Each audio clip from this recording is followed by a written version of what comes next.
Hello everyone. Hey now and good evening. I am back 2 days later to inform you all that I have completed volume 6 of Wolverine Inner Fury. Yes! Took me 2 days, roughly 2 days. 1 day from the time I started, which was yesterday, and I finished it today. 472 pages of Wolverine volume 6 Inner Fury. And I want to talk to you a little bit about it, guys. Let me know in the comments if you've read this story. Real quickly, this covers 1992 to 1993 of Wolverine, covering issues 69 to 75, X-Men 25, Sabretooth, the miniseries Sabretooth from number 1 to 4, which is from 1993, and 3 graphic novels, or rather 2 graphic novels and a special environmental issue. It includes Wolverine Inner Fury, Wolverine Killing, and Wolverine Global Jeopardy. Wolverine Global Jeopardy being some kind of collaboration between Marvel and the World Wildlife Fund, where you have Wolverine, Kazar, Shaun of the She-Devil, Namor, and who else? It's right here, guys. Gosh, who is it? Hold on. Here it is. This is the first thing I have to talk about because it's just weird. So it's, yeah.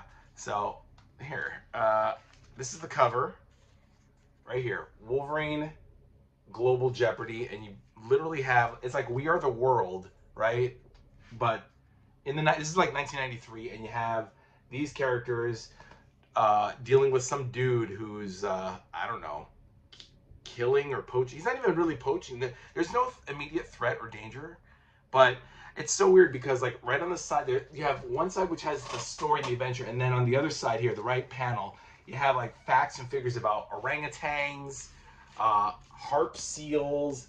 You got what else? Information on Bengal tigers, which is kind of cool and informative. But man, how do you juxtapose information on real life animals with a comic book story?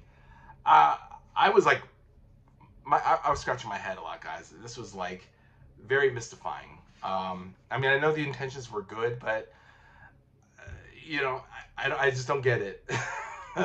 Trying to look at this about a mountain lion. It's actually good information right here that you read, and then you read the story, but it doesn't really coalesce properly. I don't know. And then you have like the 2 graphic novels. You had Inner Fury, which this book volume was named after, which was written by D.G. Chichester and drawn by Bill Sienkiewicz. Man, oh man, guys, I gotta say, this is not the way to start a book. I don't know. I know D.G. Chichester is a novelist. Like, he writes books, and he's done like Daredevil. But this story, I could not really get into it. The word that just came to mind was abstract. This was a very abstract story, which doesn't really...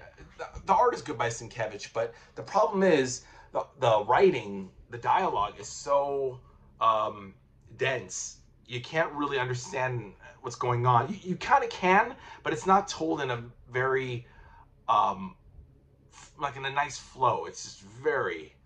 I can't even tell you. If you guys ask me, what is this story about? I can't even really tell you. I can't even, you know. Oh, no. I know basically Wolverine has some disease that's turning him inside out, like his adamantium and his healing factor and all that. But, I mean, it's not really all that forthcoming as far as like a nice, easy story. It's just very, the dialogue just doesn't mesh well, and the art, you know, there's one part where he's with this guy Mr. Big, right? And oh god, like this artwork, this is by Bill Sienkiewicz, but my god, look at this. Is Wolverine. Look at this. It looks like a cartoon. I don't know. I read this and tried to reread it again, and I just still could not understand what anything means here. Bill Sienkiewicz, I feel like his strong suit is when he is writing about mental illness, like with Legion in the Demon Bear Saga, New Mutants Volume 2, you know, or Moon Knight, you know, such good stuff there. In this, Inner Fury, I just had no idea what was going on. And at one point, what is it? Yeah, at one point here, there's a panel here. Wolverine's grabbing something. I don't know if this is a person or an object. I don't know what it is. I don't know. It doesn't even look like Wolverine. So this whole issue was a confusing mess. The next graphic novel was called Killing, Wolverine Killing. Again, the same thing. Like, I had no idea what Wolverine was doing. It had something to do with these people trying to have Wolverine, this right here, Wolverine Killing. And I never even heard of these guys. Written by John Nay Reiber, and the art was by Kent Williams. I don't know any of these people. Oh, look at this. I don't know. I don't like this kind of weird, chaotic draw. I like my characters to be drawn simple, you know. I get how these guys want to make. Oh, I get it. Wolverine is a mythical figure. Wolverine is like he's not like your usual X-Men. You could never tell these kinds of stories with like Cyclops or Jean Grey or maybe Gambit could get the Wolverine treatment, but Wolverine has led such a long life and an interesting life and has had many enemies, many lovers, many, you know, just he's lived a long time, and I'm sure his status quo is very mythical, you know. Being a samurai, being a mutant, you know, being an experiment, his adamantium, all that stuff. So there's hundreds of stories that a person could write on Wolverine.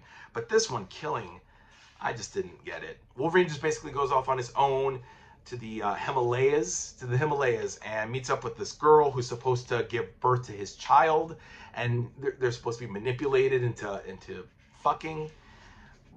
You know, and then at one point Wolverine is like dealing with a tree over here, a tree that's telling him, why do you, yeah, something about the branch. What's one more branch, more or less, to a tree? Asks the tree. Very Zen, old man, very California. I don't know.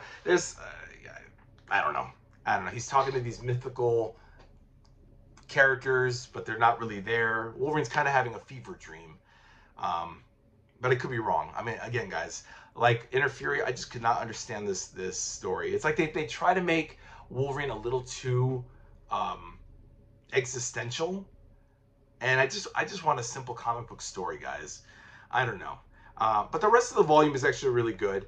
Like I said, you get 69 through 75 of Wolverine, the comic book, and you get X-Men 25. This is the one where Wolverine's adamantium gets ripped out by Magneto. And then 75 is the aftermath of how they keep them together. I love the art by Andy Kubert. Xavier's my favorite character, by the way, guys. I love just the way Andy Kubert draws. It's written by Fabian Nicieza. This is issue 25 of X-Men. I mean, God, look at that. Just this page of like every member of X-Men, the blue team and the gold team. And this was right when the cartoon was happening in the 90s. So this is 1993. I love this era of X-Men. And the storyline, of course, just gets me every time. You know, I'm sure we all know by now, so there's no spoilers, you know. Wolverine, Magneto rips the adamantium from Wolverine. Xavier shuts down Magneto's mind. And it's just all hell breaks loose. You know, Exodus tries to take over for, the Acolytes. I think Fabian Cortez was already gone by this time.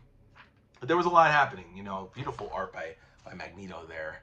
I love Andy Kubert's artwork. And interestingly enough, his brother Adam Kubert went and did Wolverine 75. So we got Wolverine 75, which comes right after X-Men 25. So you have 2 anniversary issues, both of which are like 40 pages. Larry Hama, by the way, I got to give shout out to Larry Hama, who did pretty much all the writing on these stories except for Wolverine Killing and Inner Fury. But he did the Sabretooth 1-4 miniseries as well as the Wolverine stories. And yeah, like really good stuff. This is Adam Kubert's artwork right there with Larry Hama doing the writing. This is Wolverine 75. Really good stuff. If you guys can, you know, stomach and handle these existential Wolverine stories in graphic novel form, yeah, I mean, it's hard to take. I read them this morning and I was just like so tired. I don't know if it was because I was just tired or the writing was just so dense and so abstract. But I got through it. But I would definitely recommend Wolverine Volume 6, Inner Fury. Really good stuff. Hama, Sienkiewicz. You got, who's this? Oh, Dwayne Turner, who also did some of the like 69 to 73 or 74 of Wolverine. Williams, who's Williams? I don't know. And Mark Texera, whatever, who did the Sabretooth 1 to 4. Who's Williams? Hold on, let me see. Hold on. Williams. Kent. Oh yeah, Kent Williams. Kent Williams did the Wolverine Killing. He did the artwork there. And that's it, guys. Short and sweet. Volume 6 of Wolverine done. Next up on that list, guys, is Volume 7. So we've got 6 through 9, a consecutive 6 through 9 volumes. I had to skip 4 and 5 because it hasn't been released yet. But we have 7 right here, To the Bone, which, of course, now Wolverine has lost the adamantium. He now has bone claws. Oh, yeah, and they even mentioned in 75, oh, interesting. I thought the claws I got were from Weapon X.